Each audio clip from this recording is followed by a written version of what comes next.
This podcast is part of the Red 5 Network. For more Red 5 Network podcasts, visit red5network.com. Wait, there's something very weak coming through.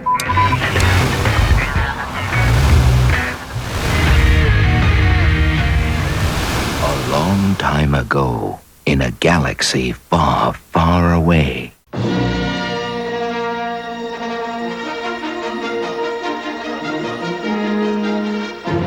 Hello, fellow Galactic listeners. I'm Aaron Julian. This is WSTR Galactic Public Access, a Star Wars podcast. Welcome to episode 262. We hope you and yours are well, and with everything crazy going on, we want to continue to be a platform that promotes positivity, life, and hope, and a little Star Wars along the way.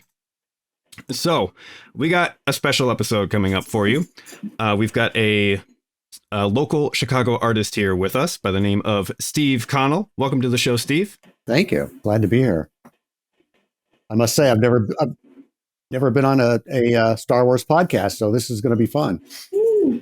Wonderful. Well, we're so happy to have you here. And we've got Miss Carla Giacalone. Hello, everyone. Good evening. Buenas noches. And Mr. Todd Hoffman. Hello there. Kind of. That's how I'm going to start all my intros until Obi-Wan comes out. Indeed. People watching the live stream having a bit of a goof because we can't get Todd's camera to work. But everybody watching on YouTube later, the edited episode, you don't know what I'm talking about because I've fixed everything in post. Okay. So, Todd, why don't you go ahead and tease that news for us, please? Now, that's the scuttlebutt. Bricks, you say? And my axe. All right. And brought to you by the number 10. All right. Right on. So get your decoder rings out so you can predict what news items that could mean. And in the meantime, let's go ahead and jump into our main topic. And now for our feature presentation. All right, Steve. So normally this would be the part where I introduce who you are as our guest. But I feel like I have to start with a story. So Great. Because this is how we found you. Okay. So my roommate and I, we live in Chicago, and one day a few months back, he starts sending me these cryptic messages while he's out.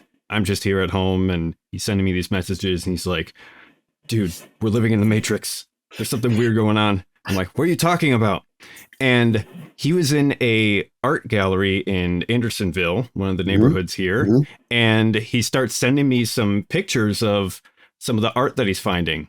And they look like this like 80s noir interpretations of different landmarks of Chicago. And normally that'd be, kind of neat, not a huge deal. But it wasn't the art specifically that got him so tilted. It was the locations of what he was finding. Right. Because, there's a ton of Chicago art of the Bean, Lakeshore Drive, Sears Tower. Sure. The usual. Buckingham Palace or Fountain, excuse me. And Wrigley Field, Comiskey Park, goodness. And but no, this is stuff like is out of the way, but that we've been to. Right. And so there's the Holiday Club where we've gone dancing. There's there's the building we live in. There's like there's the LaSalle flower shop with its famous neon sign that looks like it's from the 30s. And it's like, hey, we live above that. Oh my goodness. Then he starts showing me a few of these that have like Star Wars characters in them, where there's Grogu's Grog House. And I'm like, wait a minute, that's like a block down Superior. I know where that is. That's the Brandon Pub. And it was this weird intersection of, right. our shared our shared nostalgia of the 80s, and we're into that kind of colorful noir style. Right.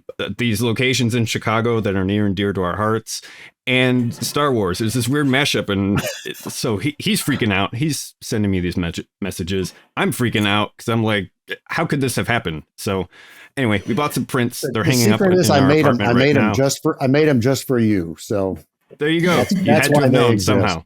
Yeah. Yeah. And we thought this is too weird. We got to get in touch with this guy and figure out what's going on. So now Steve is on the podcast. So that's how our worlds that's intersected. Interesting. That's great. I love that story. Yeah. So let's back up a little bit. And we have a bit of a tradition on the show. We love seeing where every generation of fan intersects with Star Wars, like where they first encountered it, and kind of their story that they bring to the table. So how did you first get into Star Wars? Okay. I'm old school. I was there from the beginning. In fact, I was a teenager when the first one came out. So I was at that point, I was already kind of getting into cinema. I was interested in film. I was aware of Lucas. I'd seen his other movies. I think I even had seen THX 1138 by that time. But I was at just some other movie, and this trailer came on, and it's like, what is this? And it was the Star Wars, and it's the one where R2 falls over, and they have all that, and so you're seeing this thing, and it was unlike anything, and part of it is having been there from the start. There was no context for that. Space movies before that were either dystopian or either was 2001 or Silent Running or something like that. And suddenly here was this movie set in space that was fun, and it was like a Western. It was a good guy, bad guy thing.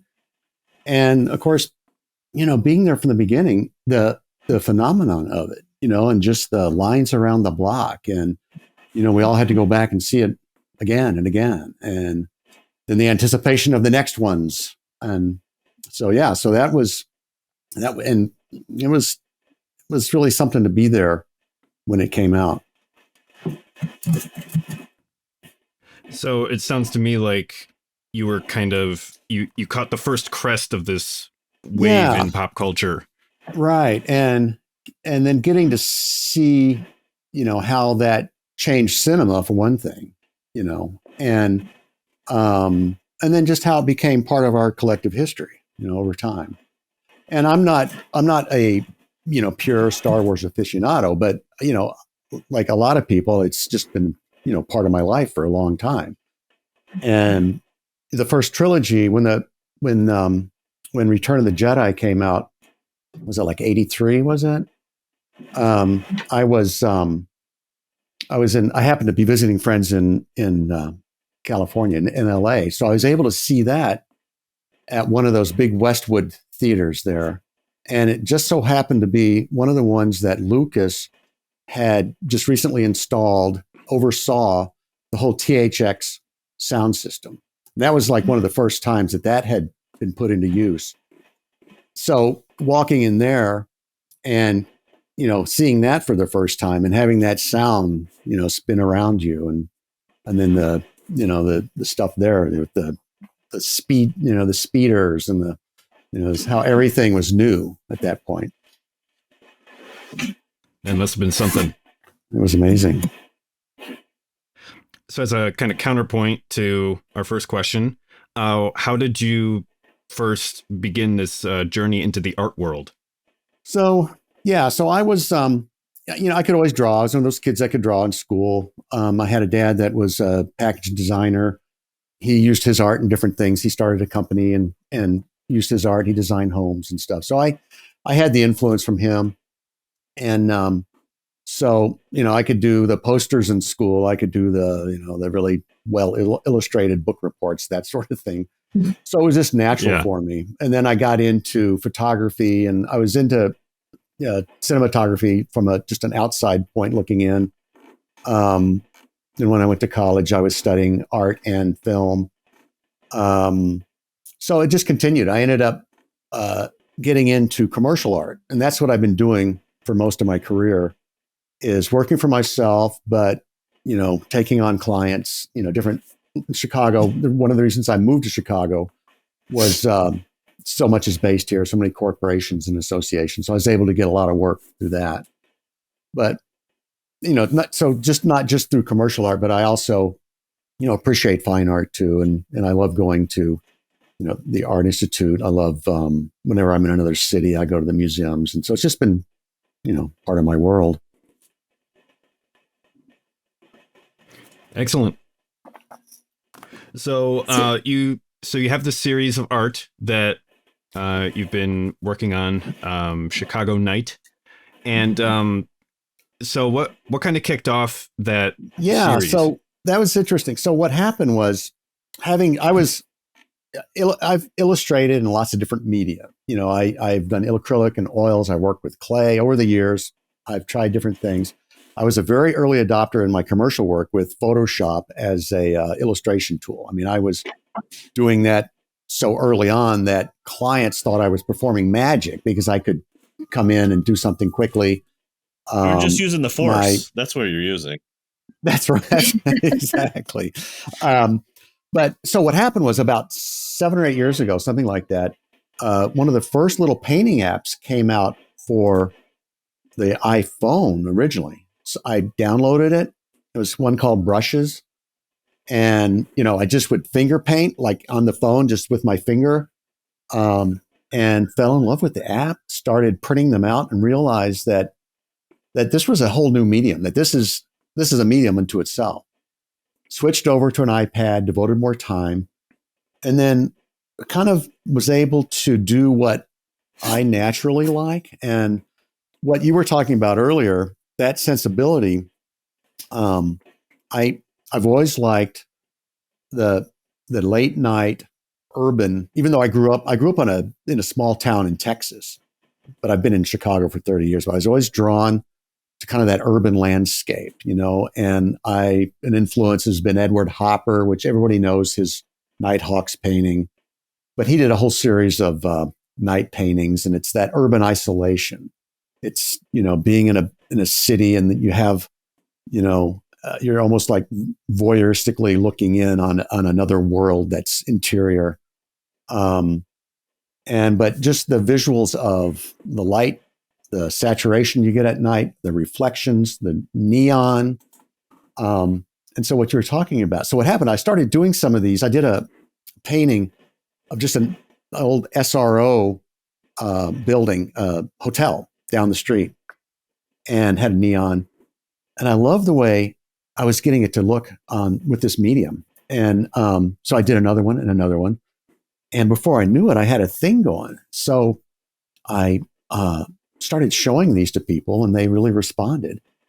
And being somebody who loves the city of Chicago, and the urban environment itself, visually and aesthetically, it was just a natural for me to start doing these. And so I wasn't doing just the popular things. I was doing, transient hotels, anything that had like an interesting look, neon, and then, places that are more popular, like the Green Mill or the Aragon Ballroom, places like that, but, have fantastic signs. But yeah, I do the more obscure places, just little diners or clubs,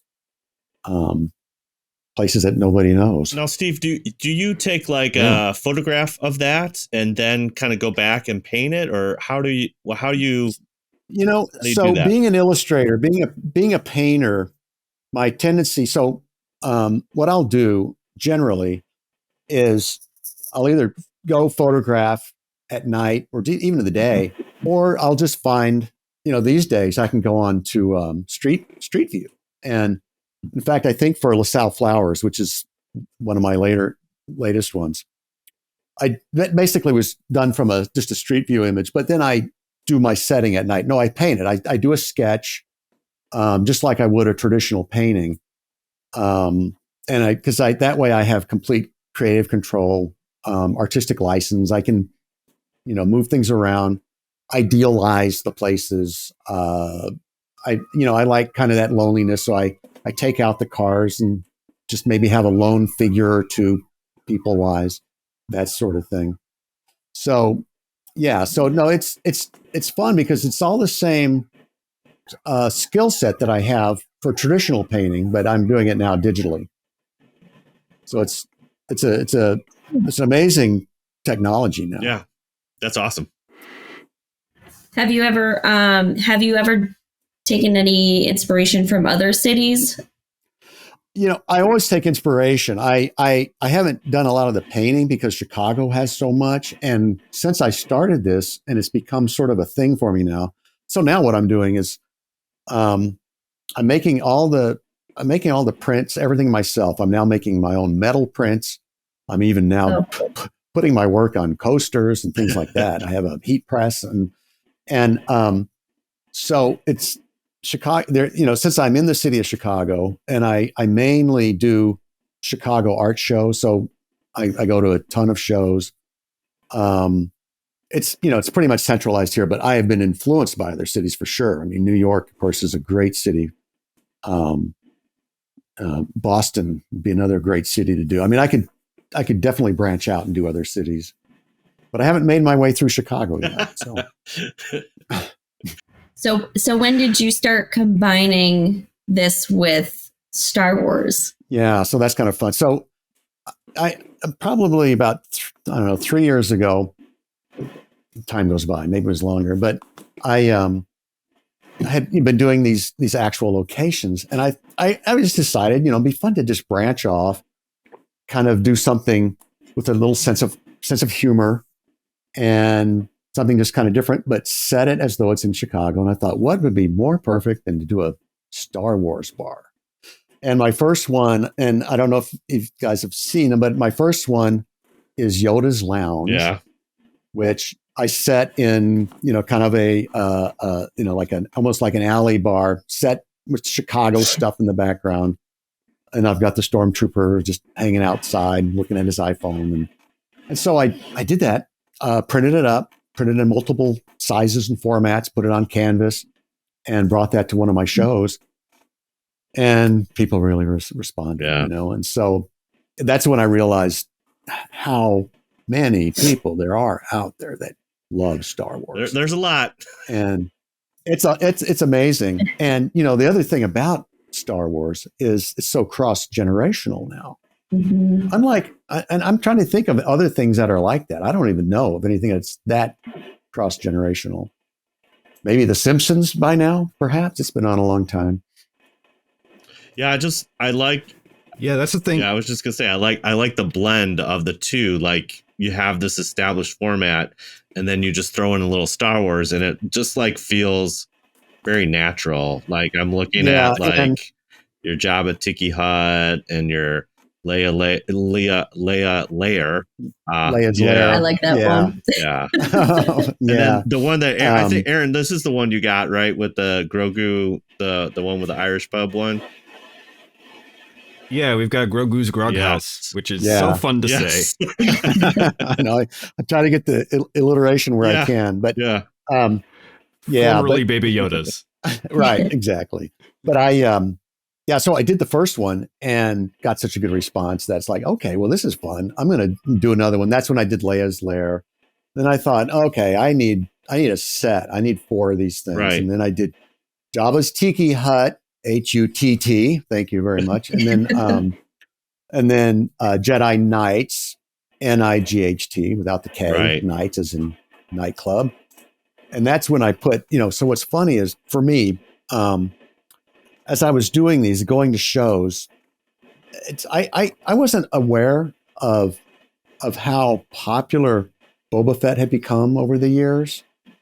And I wasn't exactly, having not being as, plugged into the Star Wars universe as some people, I was aware of the character, but I didn't realize that it had taken on this whole kind of cultural thing. And I get all these people coming up and asking me if I had something with Boba Fett. And I was trying to figure out, I guess, my feeling at the time was, I guess what kind of an anti-hero. And, I kind of think of him as kind of the Che Guevara of Star Wars. It's like there's this cool image. He's just a cool looking character. And so I finally decided I better put Boba Fett in one. So I put him and the Jedi Knights kind of in the background, kind of ominously standing there. And then Grogu, of course, came along just recently. Everybody was asking me at shows, "Do you have a baby Yoda?" And I said, "Oh, not yet." And so I had to, of course, do a baby Yoda. And so that's how I came up with that. And once again, set everything as though it's possibly somewhere in Chicago.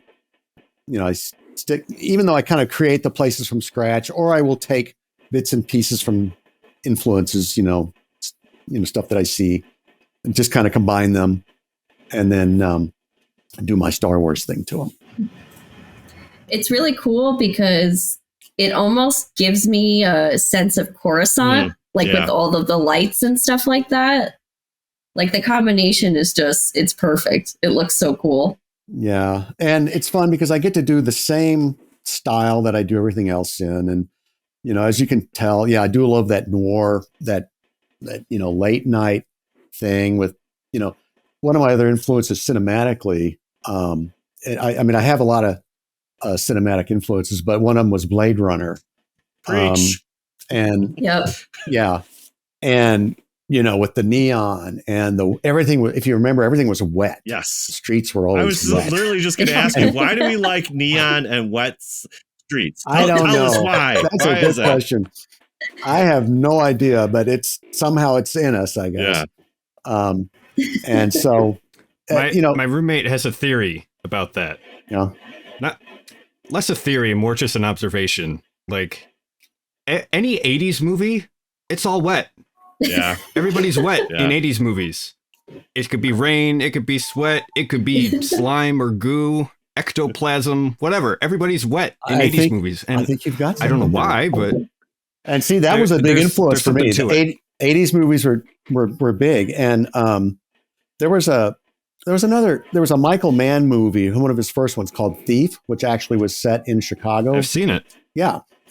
And he, in that movie, it was shot obviously on film, so it had that high contrast. And it was all mostly at night. And so there was a lot of neon, there's a lot of lights, there's a lot of reflections, and the Tangerine Dream playing, as the soundtrack. And there was something about that had that same influence for me, just that visual style. And by the way, in that movie, if you remember, they go to the Green Mill. The James Caan character ends up blowing up the Green Mill in that.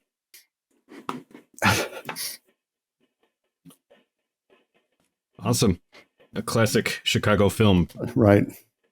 There's a lot of them. Yeah. What I find fascinating and what I think you may have stumbled upon here is with a lot of these great science fiction films, Dune, Blade Runner, Star Wars, a common factor is that they make these kinds of worlds that you actually want to live in. And what I think you're doing with these paintings is you're kind of fulfilling that fantasy in a small way by, like, if we can't go to that world, then we'll bring that world here.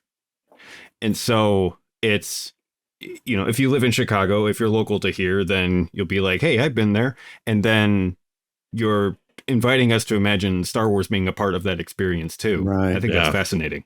And I think, also some of these places, even the real places that I do, it's sort of an idealized version of them. It's almost, it's not quite reality with what I do. And then stylistically, what I do with these is I try to keep them, the style, I like to keep my brush strokes sort of loose. I'm more refined. There's always a focal point that's more refined. But I like that. I like that idea of the, the creating of the the new space, your own little personal universe. In this case, there's little Star Wars universes throughout the city of Chicago. Right. If only. Yeah. People ask me, by the way, there are people that ask me if these are real places. And, I do a lot of these art shows, and I'll get guys that come up and they've been drinking a little. And I have convinced some of these guys that they've been there. I say, oh, are you telling me you've never, ever in your life been to Yoda's Lounge? Like, oh, yeah, I guess. Yeah, oh, yeah, I remember. That's a great place. Yeah. I've been there. Oh, it's amazing. That's great. But I do get people that also say, you should make these actual places, some of them. Yeah. Well, you just start up your own pop-up bar. That's what you got to do. I know. I guess that's a thing now. So could do that. You got to be just popular enough to break even, but not popular enough that the mouse comes after you. Right. Yeah. That's right. I know. Exactly right. Yeah. I fall under the parody clause, hopefully. Yeah. Yeah. There you go. Fair use. Maybe. Yeah. I don't know. Have you ever been to a comic book convention like C2E2 or anything else? I have not, and well, Steve, let me tell you something here. You just get yourself in C2E2 and you'll sell out the first day. Okay. I mean, it's you make your coasters, make your prints, make everything. And this kind of stuff, especially like C2E2, I think is in August, would be something you would make. Yeah. That, and then I need, you're right. I need to do that. I mean, in fact, I was at a different show when the 2019 show was going on, and people were, straggling into. I was just at a regular art show, right, and people were straggling in, and they were saying, "Oh, why aren't you at, the Star Wars?" I was like, "Yeah, maybe I should be." Right. And so I think I'm going to have to put that on my list for sure. Yeah, I mean, it's just like, again, like you have that pulp culture kind of melting pot, right? And this, like we've just been discussing, you're combining real things with pop culture, and it's just a fun medium that you've discovered. Yeah, and I like I said, we like wet streets and lights. It looks great. Yeah. And I had branched off a little bit. I did one Game of Thrones, the Stark Bar. I don't know if you guys saw that. Ooh. I did. And what about Lord of the Rings? Yeah, right, Carla? My favorite. I haven't done that. I personally also am attached to the Matrix, so I would like to do something from the Matrix. Yes, please. Well, the Matrix, obviously, like at least the first one. I mean, they had the Chicago streets names and all that fun stuff. So there was a little. That's right. Chicago That's right. In And there, okay, and I have an odd personal attachment to the first movie.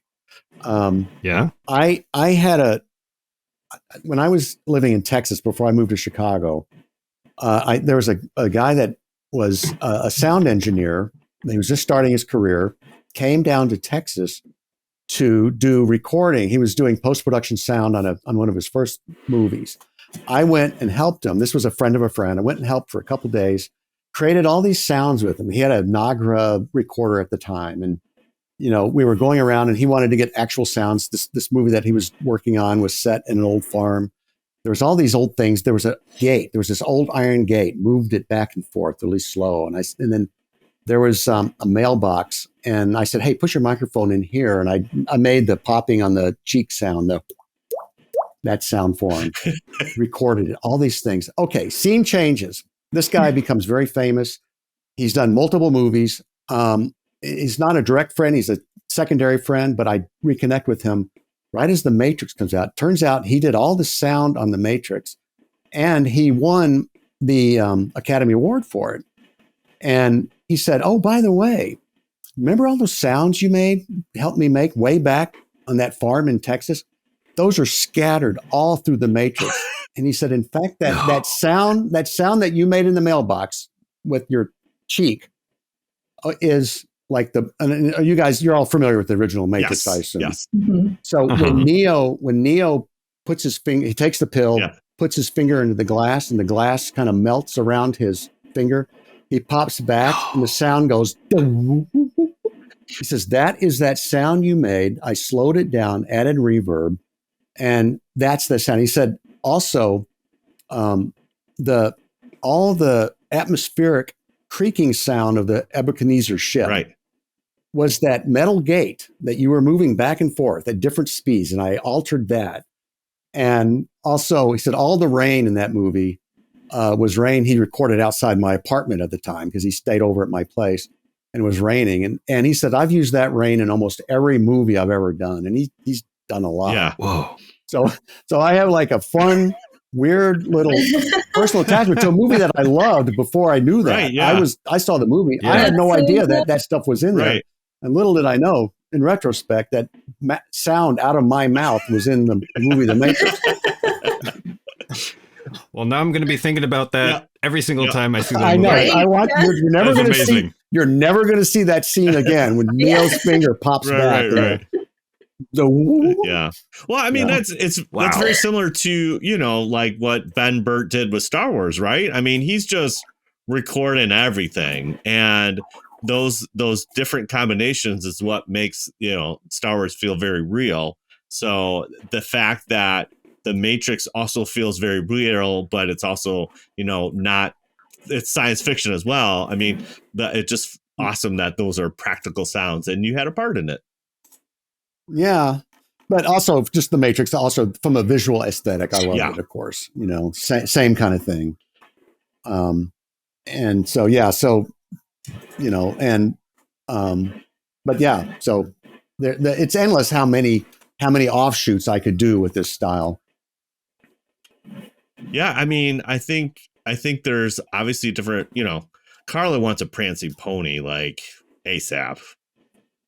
Okay. That would be great. But I think Throw the green dragon. yeah, exactly. Yeah. Yeah, like I like that you said Blade Runner because that is so visually appealing to me as well. I just think you have it's just the perfect meld of all the kind of different stuff that we like. And as soon as Aaron showed me this picture, I'm like, oh my gosh, I love it. We do it. Well, I appreciate we do that have a so much. request Thank in you. the chat. Our friend Heather wants R2 by the Bean. Oh, yeah. It could be done. R2 looking at himself, right. his own reflection. Yeah. Yeah. Or I could make the bean, look like R2. There you go. It's kind of sort of the same shape. Yeah, right. Exactly. So are there other things? I mean, obviously you don't want to be known as one thing, but are there other things that you are currently exploring as far as from an artistic perspective? Well, yeah, so what happens is once you get into a series, Yes. so this has become a series for me. Right. And I'm still exploring this one, and it's kind of taken over my life because a lot of it is just the management of the images that I have already, Right. because I do make a lot of prints and sell a lot of different prints, different ways. But even when I was just doing commercial artwork, I was always doing stuff on the side. So I've always got different little things on the side. But now I just have to really devote myself to this particular series. So that's what keeps me busy. Yeah. Us nerds really like stuff like this. So that's why it can be all consuming. That's right. That's right. Well, I appreciate nerds like you. So keep it up. I'm kind of struck Yeah, go by ahead, Aaron.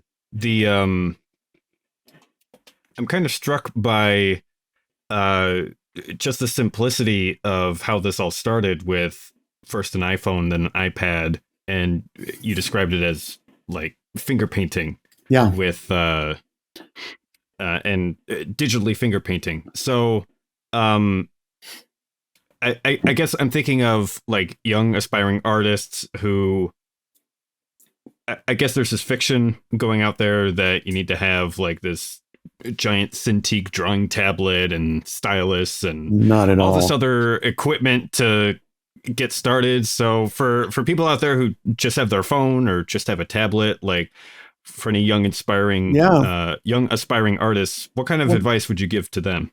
Well, that's the unique thing now with the technology, because, commercially when I started, I had an airbrush. I was doing it all traditionally, and being able to switch to digital made a huge difference. But now with, painting apps, there's so many different apps you can download for your phone or your iPad, whatever you have, that allow you to do almost everything that you would do with traditional media. So from that standpoint, you just download an app and start painting. And the other thing, what I would say for young artists, if depending on what they're going for, if they're doing it just for their own pleasure, then there's no limits. Just do what you want. But if you're interested in for instance, selling your art, the best thing would be to create a consistent body of work in something, either stylistically or subject matter. And that's true if you're thinking about, going like a gallery route, or if you just want to sell online, if you want to sell at shows like I do, build up a consistent work, and whether it's subject matter or a style, and play around, get something that's unique. So like if you are interested in doing, Star Wars art or any other type of art, figure out something that is a little bit unique and different, and just do a lot of it. And once you have a body of work, that's what helps you get into these shows and things, rather than being haphazard with one style of this, one image of that. That doesn't work as well for you if you're interested in selling your work. If you're just interested in doing it for fun, then just go for it. But it's you're saying like build that body of work in that unique style and add your flair to it, Yeah, so it's good to and any, like if you get into like artists who get into the gallery world, you almost always you have to have a consistent body of work. It has to all be part of the same family, basically. Right.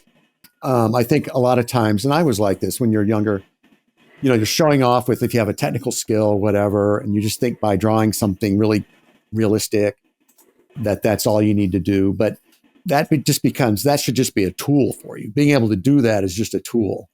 You should be able to take that and then apply it somehow, and then create something that's a little bit unique, but consistent. And once you build up, enough pieces, that's when you're ready to really to show it and to even think about possibly selling your work. But it is different for everybody.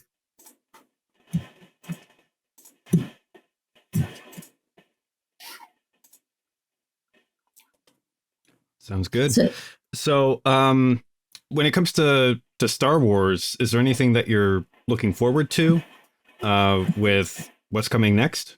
Well, so I'm sort of like the saga Star Wars guy. I like the big spectacle movies. I like the main trilogies, I've gotten into some of the offshoots, but I kind of like the ones that, basically stick around because I was there from the beginning. I like the ones that kind of stick close to the timeline. I like to revisit the old characters. So I hope that they can continue that main series. What's cool now, of course, is the fact that with TV and the series stuff, you can branch off in so many different directions. And I think that Obi-Wan series looks really interesting. Yes. And that's a good character to sink your teeth into. I wasn't so much a Boba Fett guy necessarily, or that some of the offshoots, but that one I think I'm going to be into. And if you noticed in the trailer, there is a little neon, a little Blade Runner action. In one of the cities that they visit. I was like, hey, maybe we can get a little more paintings from there. You know what I'm saying? I'm sure. If I don't think of it, someone will let me know, because that's what happens is I'll be at shows and people will come up and just, they either ask me about places in the city for real that they want, or, particular Star Wars things, or other shows. Yeah. Yeah, no, it's just like, again, even there was just a couple snippets, obviously, from a trailer, but, you got a very noir kind of looking, city. And again, we just like those neon lights, big signs, and And I just love that Obi-Wan is, it looks like he's kind of watching little Luke from afar and checking up on him and seeing how it's coming along. Yeah, it should be a very interesting series for sure. Yeah. So are there any new projects that you're working on, or you're solely focusing on what you've kind of been doing? Yeah, I mean, other than maybe branching off in some other directions, every year I've been doing this now for the last 3 or 4 or 5 years. This has taken over kind of from my commercial work. It just becomes more and more, and I'm starting to retire images because I can't keep up with them, and so I have ones that aren't on my website or that I don't show anymore. But I'm always doing new ones of this series. So I'm sticking with this series for a while until either it runs its course or I run my course. We'll see which one comes first. Oh no.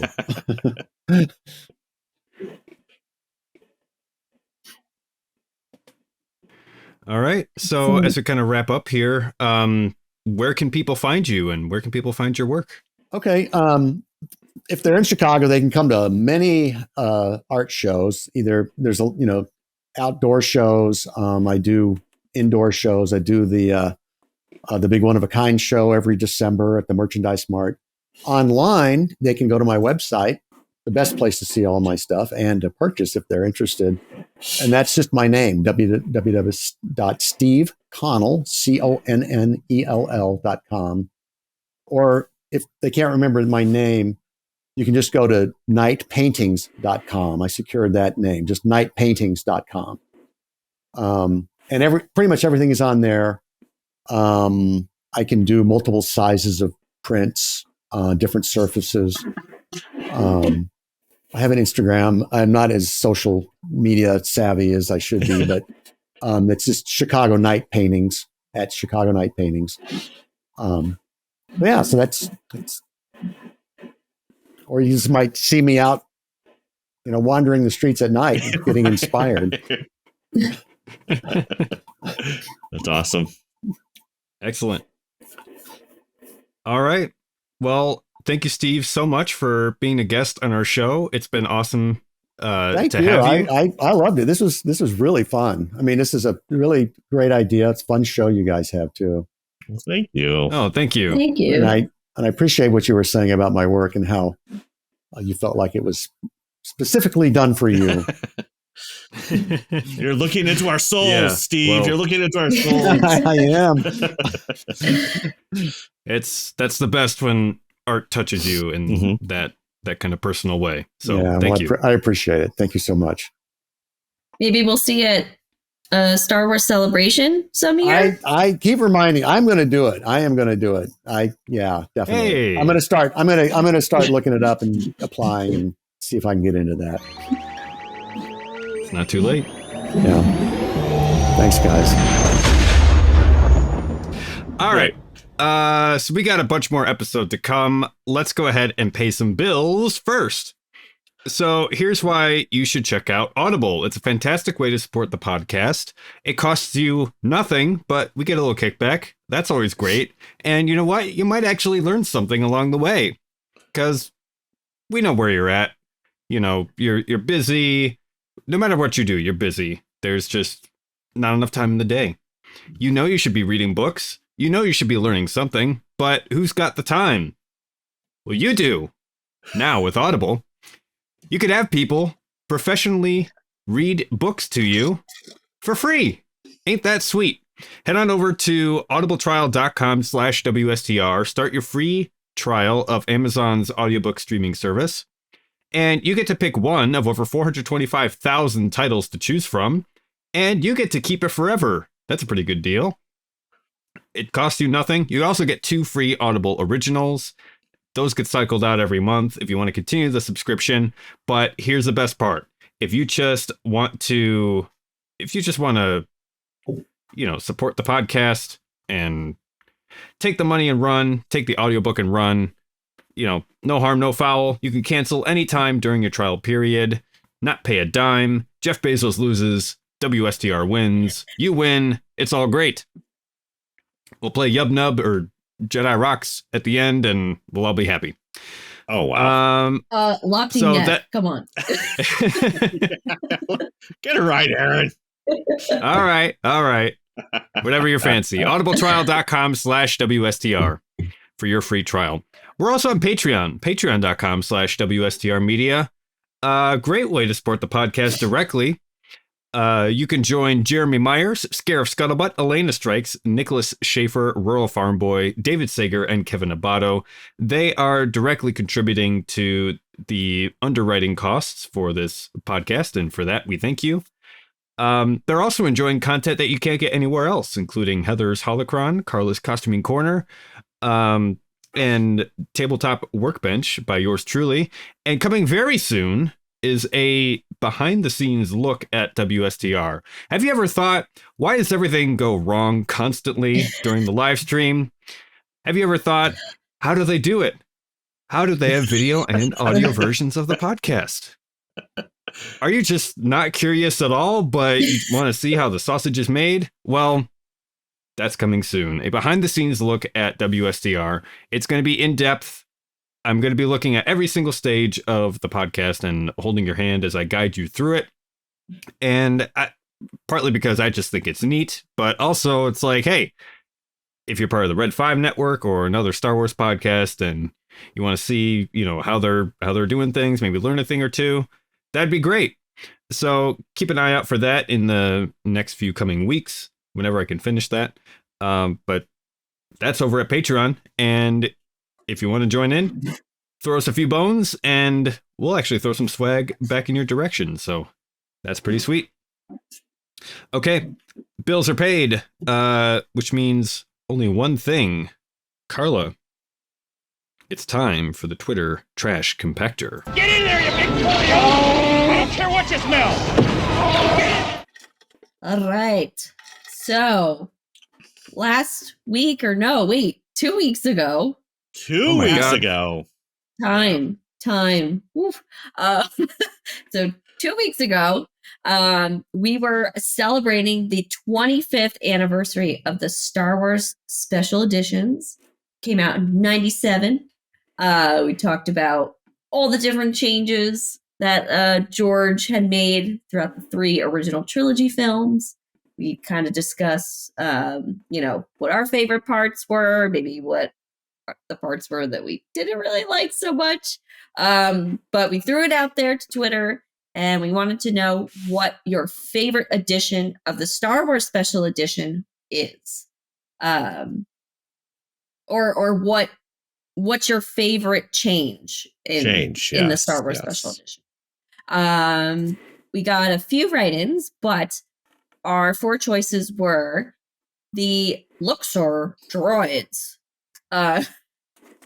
X-Wings, some dewbacks, couple shuttles. Just a few. Right. X-Wings on the Death Star, the Wampa Cave, or the Return of the Jedi Victory Celebration. So those are our 4 choices. And we have a few write-ins here. And we've got Garrick Enns, who says, "This was my first exposure to Star Wars, so I don't know a world without all these, but a special thank you for not sticking with the old Ewok song." Oh man, he's hating on Yum. Oh. Garrick, how could you? Oh man.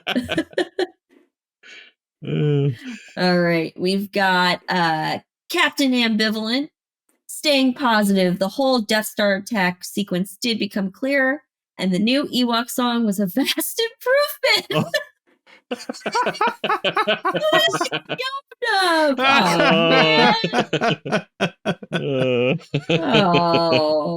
that's sad. All right. And then we've got Jason B. Williams, who said, although not my favorite edition, that is this. And it's the Falcon, like how the Falcon was edited flying out of the spaceport. We did not get that in the original, but they added when Han and the whole gang are blasting those stormtroopers, and then we get the shot of it actually coming out of Docu Bay 94. That was added in a special edition. Yeah. Yep. Because you get that you get the shot of them exploding, like, and the stormtroopers like and then the next shot is them looking to the sky to see like it kind of shooting off. But there's that one shot of the kind of overhead shot of the Falcon, which was added, which is cool. Yeah. So thanks for those write-ins, guys. But we've got our votes as well. And it looks like X-Wings on the Death Star was the favy of the special edition. So that came in at a whopping 60% of the votes. Then we had the Wampa Cave scene come in after that with 20% of the votes. And then it was a split 10 and 10%. Luxor droids and the Return of the Jedi victory celebration. Nice. So an interesting pick. What would you have voted for, Carla? Yeah, Wampa Cave for me.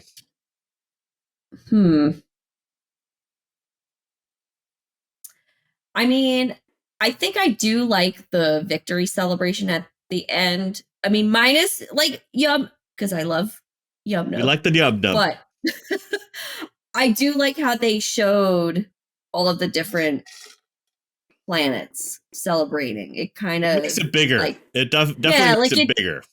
Because, the original, it made it seem more isolated, like just on Endor. And it's like, does anybody else know what just happened? Like, I hope so, like newsflash, like coming over on WSTR, we got you some hot news. Come on there and do your little 1920s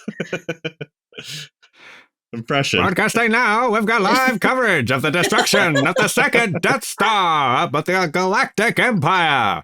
Early rumors are coming in of the death of the Emperor.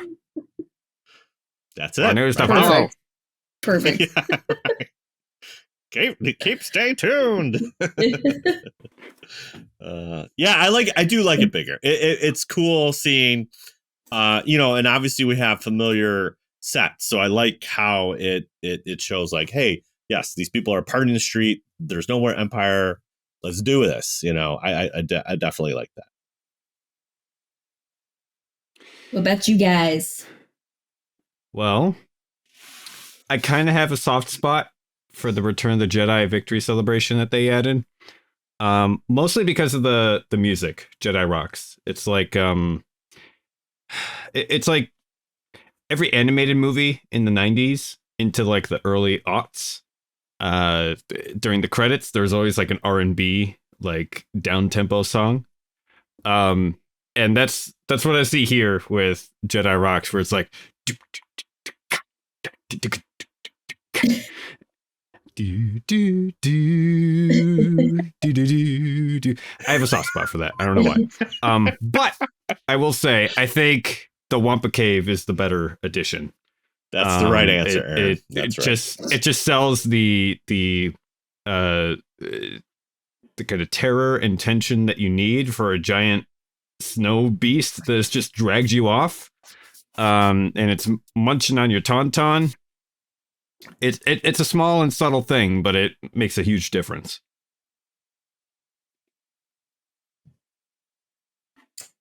Right. Well, that's all the trash that I have, guys. But All right. guess what I have for this week? What do you have? Some intercepted Imperial transmissions. What? Senator!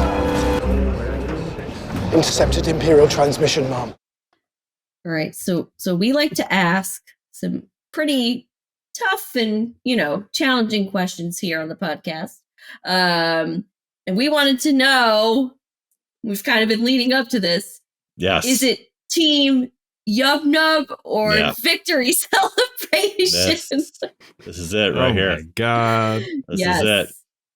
So we had a couple of send-ins here. So thanks everybody for chiming in.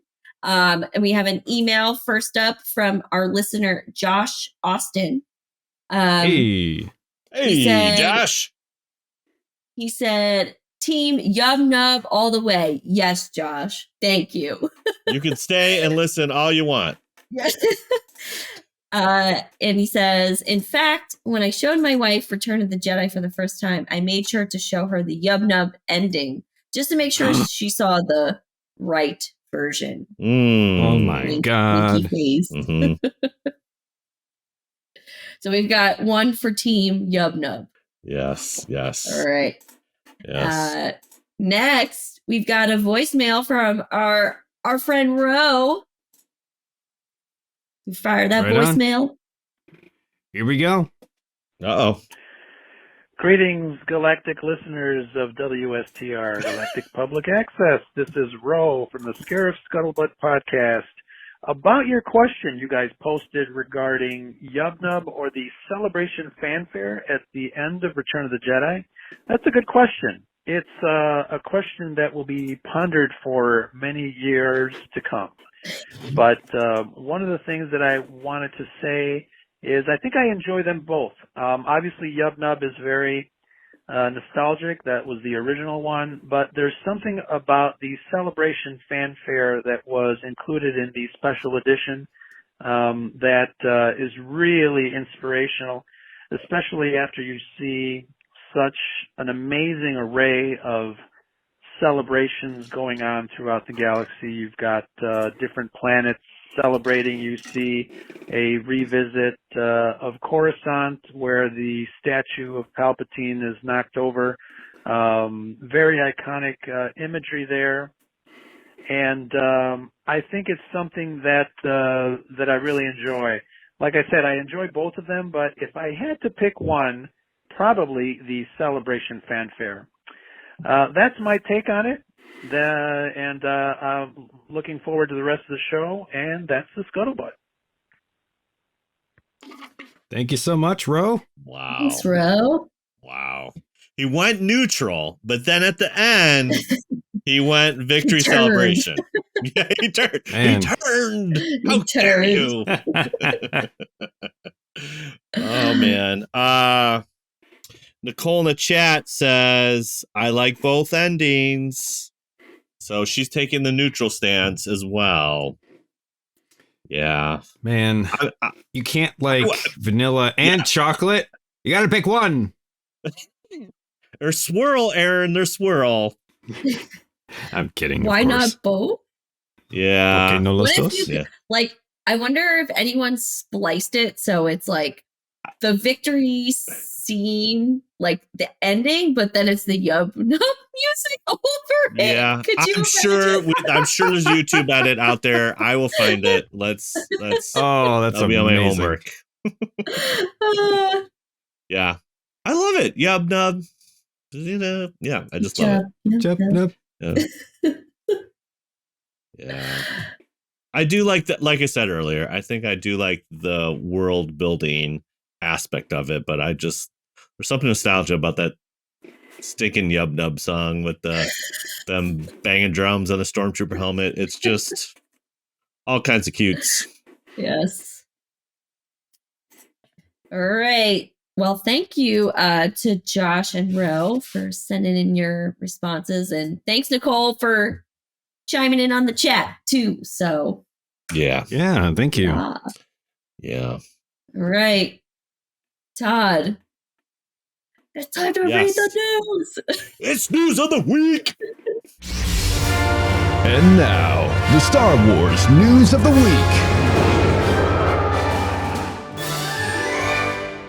So is it like something old, something new, or something used, or whatever? Something borrowed, something blue. Yeah. Yeah. So we have a couple. So I don't know. I cheated a little bit. I used the old news from last week we were supposed to have for this week, and I added a new one just to kind of throw it in there. Throw it in there. How dare you? I know. Hey, man. We had an impromptu spring break. So no big deal. This one's no big deal. I just Brad from the Scarif Scuttlebutt was at a recent convention, and his tweet blew up. It blew up because he talked to a certain someone about Rogue Squadron, and we're gonna read this right here. This is coming from comicbook.com. Rogue Squadron, Patty Jenkinson's Star Wars movie gets surprising updates. And who is this update coming from? But Brad himself. Nice. Okay, so we know Rogue Squadron was off the table. Now it's back on. Patty Jenkins, moving her schedule around, and she's like, all right, I'm back on. So the release date is 2023. Put whatever faith you want in that 2023 date, but it's there. So Michael Stackpole is one of the creators of the Legends EU X-Wing Squadron series. Okay, so he was one of the authors there. So this tweet is from Brad, and he talked to Michael Stackpole at GalaxyCon just a couple days, like 2 weeks ago. And this is what the tweet says. Not every day you get to chat with one of your favorite Star Wars authors. Great meeting Michael Stackpole, who told me he was highly excited about the upcoming Rogue Squadron movie and assured me Patty Jenkins has been in contact with him early on. GalaxyCon at Scarif Podcast. This thing blew up. It was on all the Star Wars news sites. Thank you, Brad, for bringing us the scuttlebutt right here. So, what do you guys think about that? Little Patty Jenkins hitting the EU. Yeah. It's pretty sweet. Nice to know that, every fan wants the current creator to treat the source material with respect. So it's nice to see it that they're doing that here. That's not the only thing that's not the only ingredient that you need to get something that is successful, but it's nice to have when we get it. And good for Brad that he was able to have that kind of 15 minutes of fame. Yeah, right. Yeah. Yeah. Yeah, it's cool. It's super cool. Cool to hear that we. Yeah, go ahead. I was just gonna say it's cool to hear that it's like still happening, because wasn't that like rumored to be canned? It was canned, but now it's back on. It's back on. She moved scheduling around, or maybe KK came to her like, "Look, girl, you're doing this. Stop your Wonder Woman or whatever else you're doing, or Cleopatra or whatever you're working on, and you're doing some Star Wars." All right, this one's coming from 9to5toys.com. Lego Kenobi sets joining the Star Wars 2022 summer lineup alongside Andor builds and more. Oh boy. Oh boy. God. Not only guys, we are so close. I might not have any capacity, but playing Lego Star Wars for probably a month straight till Kenobi. So yeah, but these sets are coming out fast and furious here. I'm trying to think which one we got here. Now, of course, there's a complete list. So we have Cad Bane ship. Ooh. coming at $160, $159.99. Ooh, but 1,022 pieces. So rather large. So I think this will be the first time we'll see Cad Bane's ship, actually. I don't know if we've seen. I mean, he's been in transport before, but I don't think it was like his personal ship. So I'm interested about that. Yeah, you might be right about that. Yeah. So again, these are not totally descriptive. I mean, they have the number, but like we have one here, 753331. It's only $530. Piece count unknown. Oh my gosh. We got wow. We got an 8. Yeah. We got an ST, only $30, 87 pieces. So that seems kind of small. Jedi Starfighter, very generic name. $30, 282 pieces. Buildable BD1 droid, $100. Don't tempt All me. of us have to get that. Oh my gosh. I need it. Tempt me not, Satan. Carla's head went back to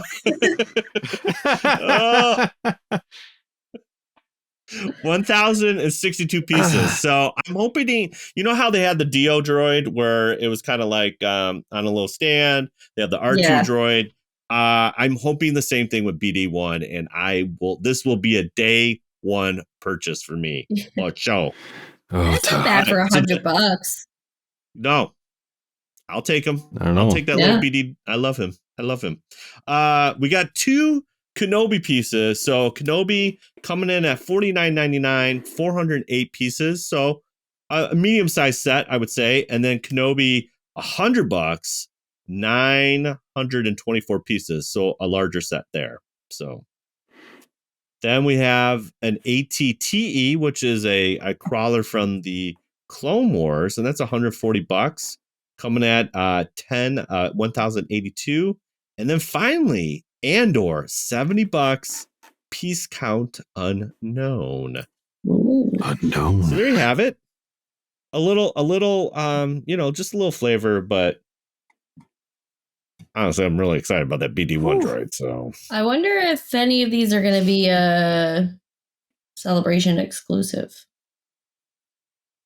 Maybe.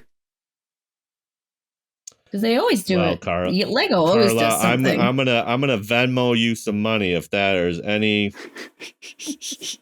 Hey. Yeah, we'll see. Yeah, they did for Celebration 2019. They had the Republic, the Tantive 4 was there first at Celebration. You could buy it like right there. So. Okay. This is coming from DenneGeek.com. Mandalorian Season 3 set photo confirms Star Wars character return. Okay. What? It looks like the Mandalorian Season 3 will finally continue the story of a Star Wars character that mysteriously disappeared in Season 2. What? What is this? Ooh. What are we reading here? What are we reading here? I don't know, Todd. What are we reading here? All these articles, I'm sorry, guys. All these articles have like the beginning and the end are always the same. And it's like this little middle you have to find. Okay. It's all a bunch of mumbo jumbo. I'm going to the There's middle. been a lot of hype over the new Star Wars TV shows. Fans are losing their minds over all these new characters that are coming back. A lot of references to the prequel trilogy and some hints at surprises yet to come. What could it be? Uh-oh. I'm done. I was getting hot and bothered over here. Okay. Okay. So this is the other thing that happens. I mean, at least according to their sources, but like these other websites are taking stuff from another website that reported it. Just like Brad brought the news and everybody took off. Like, oh my gosh, Patty Jenkins coming back. All right. This is coming from Bespin Bulletin, and it's none other than Axe Wolves. He's the Night Owl, played by Simon Cassindinas. First introduced in the Eris. Yeah, he's with Katana and Casca, who is Mercedes Bernardo, or the boss from WWE. So he is coming back. There is a Mando. Okay, so that's another reference to at Mando Leaks. So if you want to go to Twitter and find some Mando Leaks, here we go. He's on the set. There we go. Boom. Wow. On the set. Got a little blue screen in the back. There's Axe, baby. So some blurry. Also, it's taken with like a 400 millimeter lens from like 2 football fields away. Yeah. It's a little blurry, kind of Bigfoot-ish, but you got the idea. It's Axe. Oh man. Yeah, Aaron, I just sweet. want you to read the news with your bros. Like, hey man, this is like. Oh man. All right. Yeah, give me the next one. I'll do it. Yeah. Well, we're gonna blaze through this one, but I thought it'd be kind of cool to see your take on this. This is coming from Collider.com, and it says Star Wars 10 directions fans want to see the series go. We got some questions. All right. So this was published just 2 days ago. So this is the fresh one. Okay. So we'll just go through these real quick and then come back and see which one you guys like the best. All right. So obviously, number 1, Grogu's future. We want to see what's happened to our baby Grogu. Number 2, what happened to Ezra? Question mark. For real, number 3, Luke's Jedi Academy. 4, Din Djarin plus the Darksaber. Like that one. Number 5, is Cad Bane still alive? If and if he's not, you can get his Lego set for a mere $150. The future of Ahsoka Tano. Coming in number 6. Number 7. What is Rey up to? What's she doing? Really? Number 8. More Darth Maul. Okay. More. Number 9. I got so more much of about them. the Inquisitors. Tell me about their head sizes and why they're too small. And number 10, the Old Republic. Where's JD? Okay. Where's JD? Yeah, where's JD at? Yeah, JD, right. call in now. JD like mysteriously just comes on our chat. Did somebody Crash say Old lands Republic? in. Did somebody say Old Republic? Okay, so that was a little top 10 there. Carla, what's one of those that you want to know more about? I mean, there's a lot here.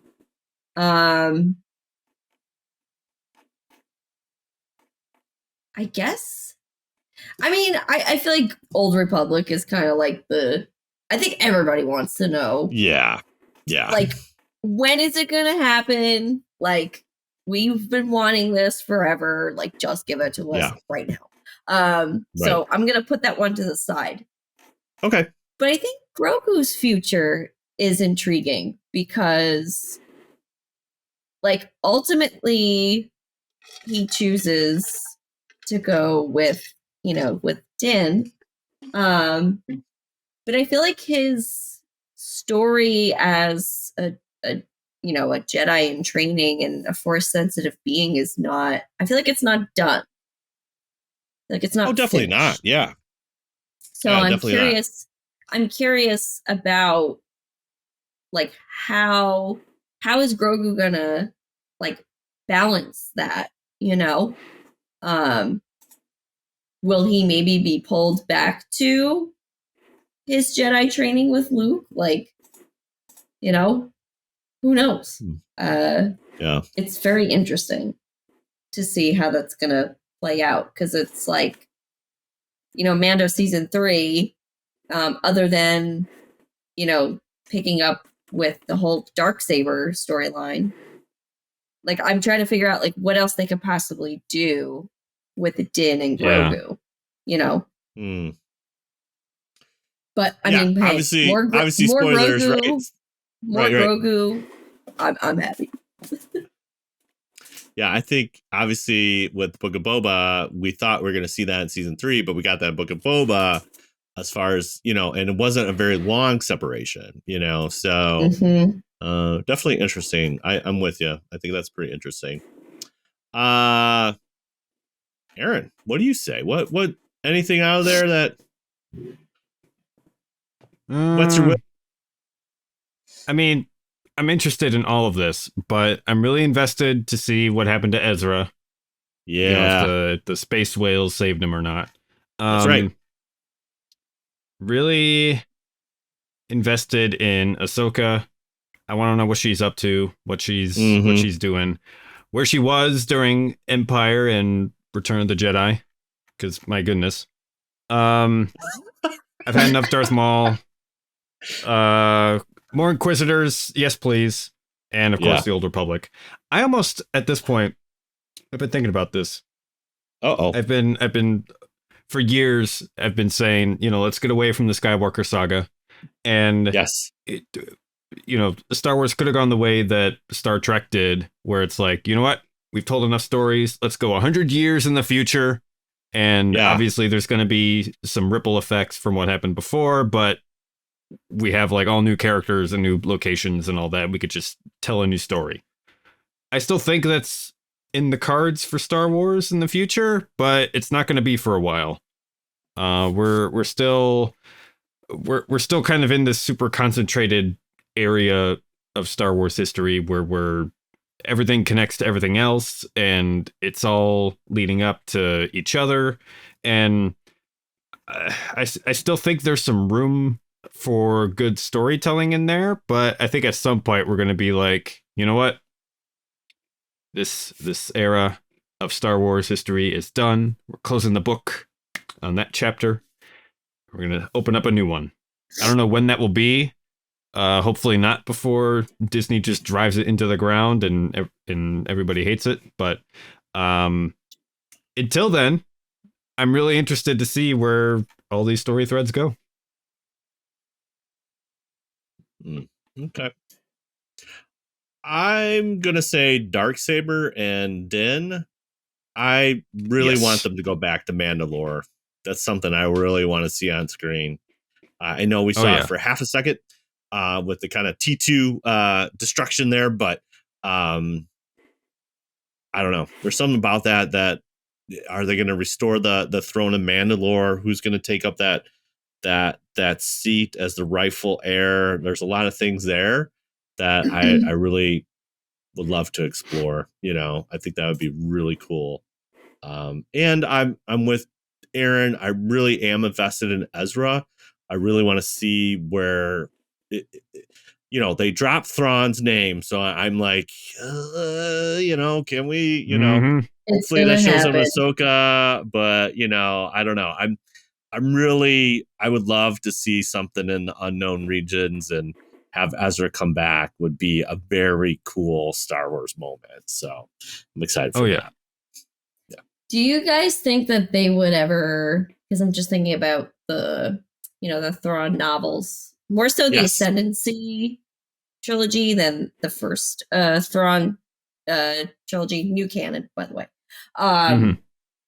Do you think they would ever maybe explore like more of that in live action? Because there's a lot of stuff that goes on, It's a totally different realm that has no exposure, because it's funny because you have like, the caps, right? So you have like unknown regions and wild space, so two areas that are just like out there. And obviously in the newer trilogies, it's very much explored. There's a bunch of different species and stuff in the unknown region. So I think there's definitely room there, and obviously the way Timothy Zahn has written it, it's not really putting anything in a box. There's still a lot of things that you can explore there, where again, if you're trying to bring in a mass audience, it's literally open for anything to do. And you could still bring in the Chiss, you could still bring in the, one of the things that Timothy Zahn has done with Thrawn is really bring in, this kind of Game of Thrones type thing in the Chiss where there's these factioning families, and you could do the 9 ruling families, and then the Yes. 40 other minor ruling Yes. families. Yeah. Yeah, and then you have a bunch of different alien species there, so you could do anything literally. I get I sometimes like reading through it. I'm just like, wait, what? Who? What? Yeah, like, a lot. You need a whiteboard, or that famous GIF where you have all the like strings, and it's all Charlie Day trying to like explain it all. Yeah, exactly. All right, that is all the news fit to print. That can mean only one thing. What? It's time for Cantina Chat. All right, the part of the show where we talk about everything geeky and weird going on with our lives. Todd, you've been busy. What have you been up to? Oh man, guys, it's my own monster, but I'm reclaiming the man cave, the basement. It's been really bad, really shabby. No eyes could see this. It was kind of like the dump in A New Hope, where it's just like all the walls are crashing in. It's like it was a lot of junk. So I'm trying to reclaim it and clean up the garbage here. So been a lot of doing that the last 2 weekends actually. So it was raining last Saturday, and I'm like, I'm going down there, and I'm going to take some names. And so I went down there and didn't really make a dent, but it was a good attention. So just trying to get, and it's all my fault because it's all my stuff. And it's like, why do I have every Star Wars Insider magazine known to existence? I don't know, but I do. And they're all over the place. And so I'm just trying to like clean up and do all that kind of adult stuff. So I'm trying to think what else. I got a Lego set, so I got some Legos, and so I built the book of Boba Fett's throne room scene is a set. Nice. And of course, I already got Jabba's palace and the Rancor pit, but what is one more set about Jabba's palace? I need it, I wanted it, and I got it. And I did a little like a webcam thing where I took static shots, and then as a nerd and took pictures and made it into a stop motion thing, because that's what you got to do when you're doing Lego. So I did that, and that was a lot of fun. So check that out on Big T and Little T. Find that on the socials there. So that's what I've been up to. And there's one more. I'm not going to say it. I'm going to tease it. I'll tease it. Something. Ooh, okay. I'm working on something, and I should have it this week, and I will share it with you next week. Oh my goodness! That's all I can say. I know. All right, Carla, what have you been up to? Well, I got hit with some kind of nasty viral thingy. She got the Carla virus.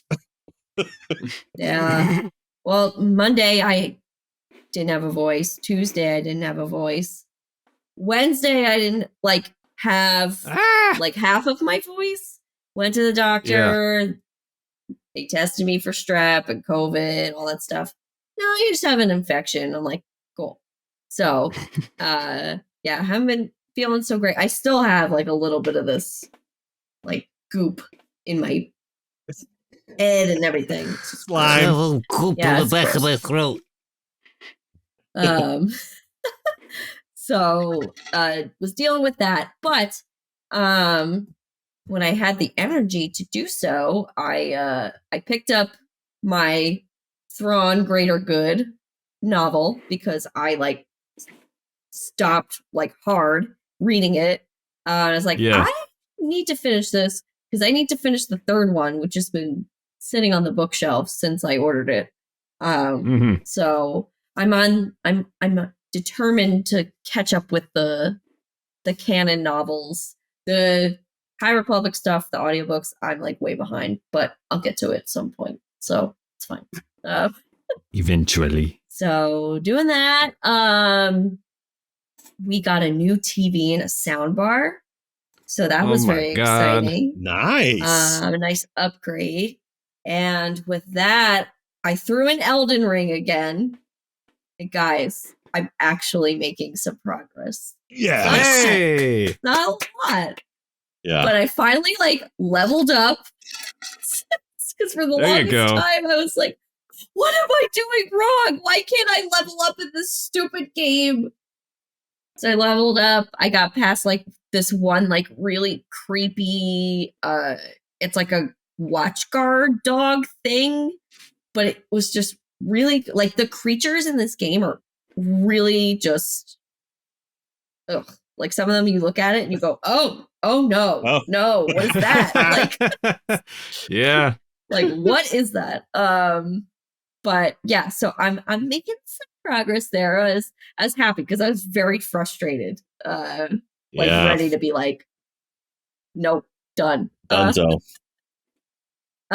So we're doing that. And then the hype for Celebration's been hitting pretty hard lately. Yeah. It's 58 days away. That's so exciting. I'm so excited. It really just feels like a big family reunion. And it's just going to be all these people from, more so the Legion. I think that is a big driving factor for me now that I've been a member.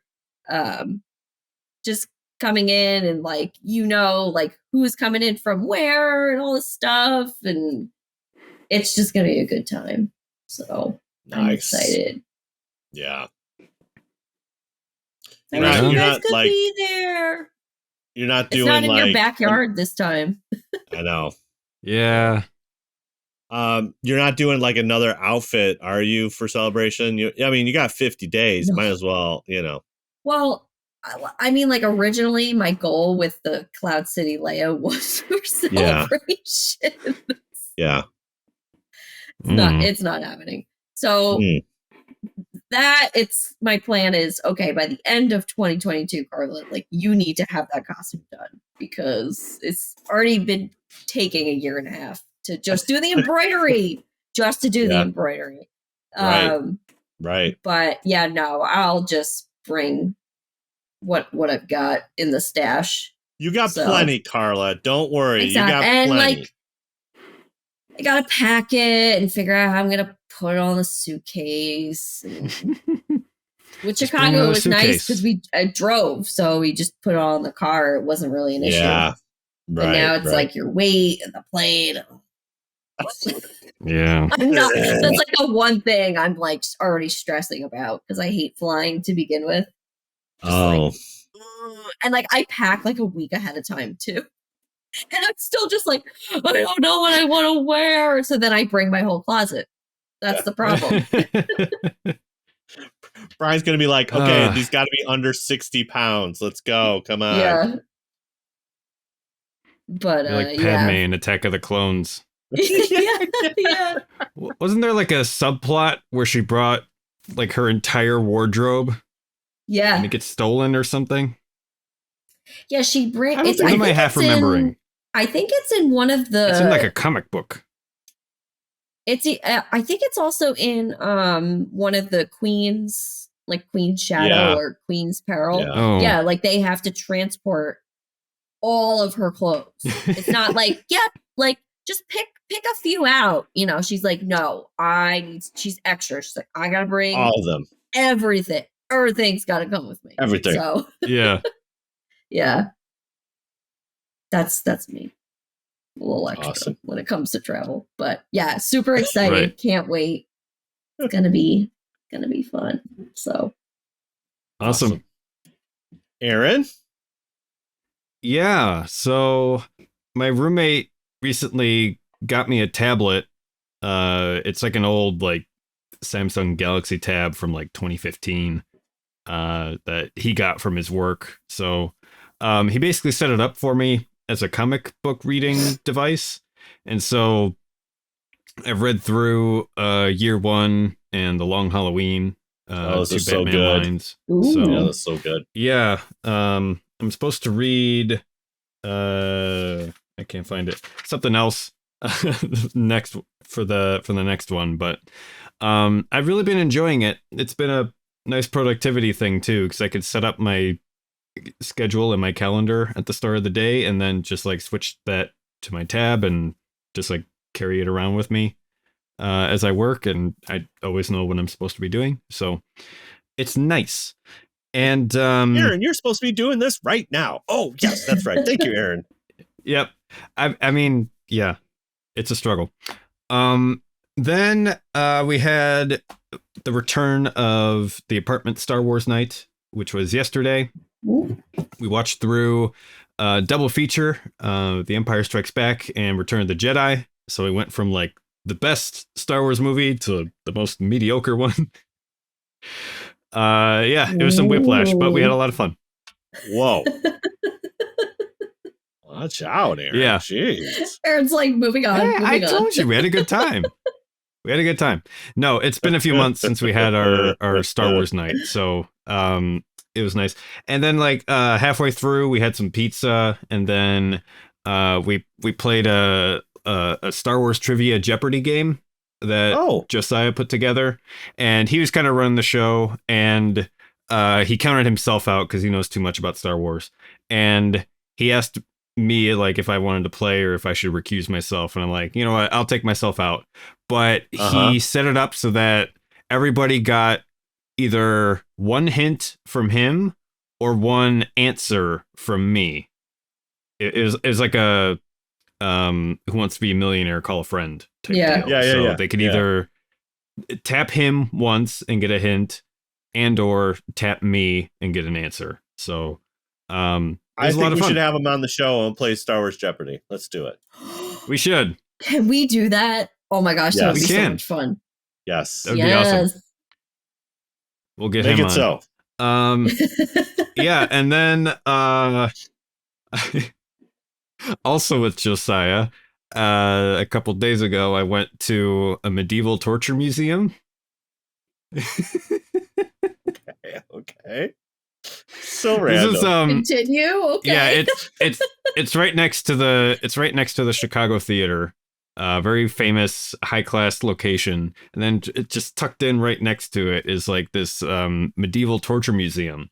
And Saturday morning, I'm like making my coffee, I'm like having my oatmeal, and Josiah's like, "Hey, you busy? You busy tonight?"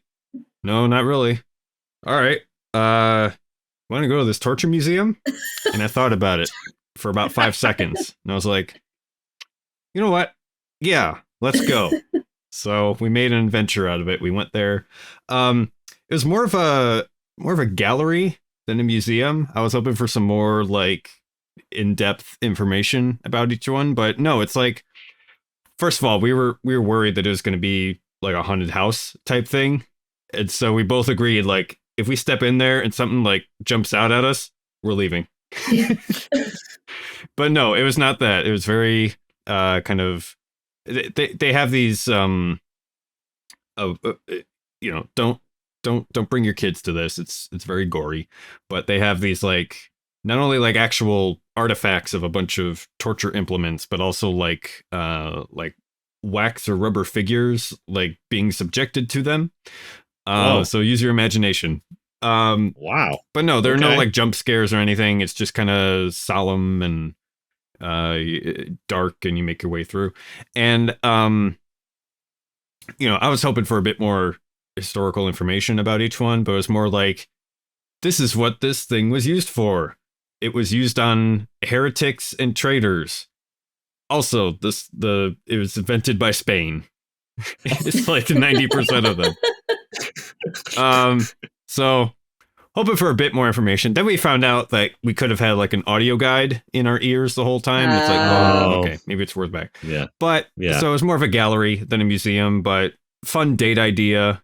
So yeah, if you're in Chicago and you're down for some of the macabre, head on over to the Medieval Torture Museum. Yeah. But yeah, that's Josiah awesome. and I had fun, or as much fun as you can have in a monument to the worst of humanity's cruelty. So Also in the yeah, chat, that's my cantina chat. Yeah, Nicole says that the Bristol Renaissance Fair has a medieval torture building that housed the medieval That's true torture throughout the years. Interesting. Yeah, and I think Medieval Times has something like that too. Although I think it's a bit more PG than. I was gonna say it's probably more PG. Yeah, I don't remember seeing that when I mean, it's been a while since I've been to Medieval Times, but might be newer. I don't know. Maybe a very PG version, you know. Yeah. Yeah. Anyway, I don't have some grand philosophical lesson to pull from that, but no, yeah, that's what I did. That's what you did. That's awesome, dude. Very cool. All right. Well, Todd, I think that's about it for this episode. Yes, let's wrap it up. Here we go. Thanks again for listening to another episode of WSTR Galactic Public Access. You can find us on the socials. You can find Heather at Hawk Awesome, Carla at Carla Marie Jack, myself, Tizad, or Big T Little T Podcast, Aaron at Aaron Julian on the Instagram, and then our beautiful Red 5 Network at Red 5 Network. Hey guys, 4th annual Scarif Con is upon us. Save the date. Saturday, July 23rd, Dominic Pace from Mandalorian will be promoting his first licensed merch for the Gecko there. Oh my God. It's going to be at Murray Brothers, the Caddyshack restaurant in Rosemont. Oh. And it's going to be Star Wars Celebration, like a mini Star Wars Celebration, because we're having lots of Red 5 podcasts are coming upon Chicago to make the journey to celebrate. So save the date, July 23rd, and I'm going to ask Steve to come over there and sell some of those cool paintings and stuff at ScarifCon as well. So that's right. Saturday, July 23rd. Check the socials. We'll be sharing more information on that. You can find us at WSTRmedia.com. Hey, if you rate us on Apple Podcasts or Spotify or wherever, and you give us a nice rating, share that with us, and we'll throw some swag in your face. Our back catalog of episodes can be found at podcast.wstrmedia.com, merch store.wstrmedia.com. We are going to be revamping that very shortly. Patreon.com/WSTRmedia. And hey, thanks for everybody hanging out in the YouTube chat. We love you. We appreciate you. You get all the live glitches, bloops, beeps, all that kind of stuff. Yeah. livestream.media.wstrmedia.com. You can find the live stream there. And hey, we got a mailbox too. So if you want to email us, mailbox@wstrmedia.com, or leave us a voicemail, 630-557-WSTR. That's 630-557-9787. All right, guys. Totally stoked for this. Month of April. We're dedicating to Obi-Wan. We're calling it the Road to Obi-Wan. And we're going to start that off next week. And we're going to be looking at some stuff to lead up there. We're going to be talking about Jedi Fallen Order. We're going to talk about all these Inquisitors. And we're going to be talking about all those kind of stuff to get you all prepared for Obi-Wan in May. So look forward for that. And that will start right on next week. So, guys, only one way to end this. Now this is Podcast Day.